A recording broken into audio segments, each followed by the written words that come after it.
Donc tablette 7/7 avec traitement de l'écran en Gorilla Glass pour protéger des chocs, des chutes, des rayures, mais surtout un écran OLED en 7/7 qui permet d'avoir, bon là c'est une démonstration, je ne sais pas s'il y a du contenu, qui permet d'avoir des films d'une qualité absolument excellente. L'avantage c'est qu'on a des noirs qui sont vraiment noirs, des couleurs très chaudes, très profondes. Là je pense que tu le vois à l'écran, on n'a pas l'impression d'avoir des bords entre le contour de l'écran et l'écran lui-même. Donc le produit vient en Wi-Fi et Bluetooth.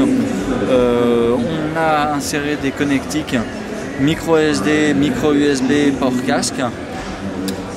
Voilà, tu n'as rien de l'autre côté. Ici tu as les deux enceintes et le connecteur. Deux caméras, un grand classique sur cette tablette, une à l'arrière et une en face avant qu'on ne voit pas qui est là. Les boutons on-off et le micro. Voilà, ce produit est en cours de livraison sur le marché. Il arrive en Android 4 au prix de 449 € pour un écran de 7/7 en OLED. Satellite U920T sur le stand de Toshiba qui vient d'être annoncé aujourd'hui a une grande particularité. Tout d'abord, c'est une tablette 12 pouces 5 avec un traitement Gorilla Glass pour la protection anti-rayures, anti-chute. Donc tablette classique, très fluide.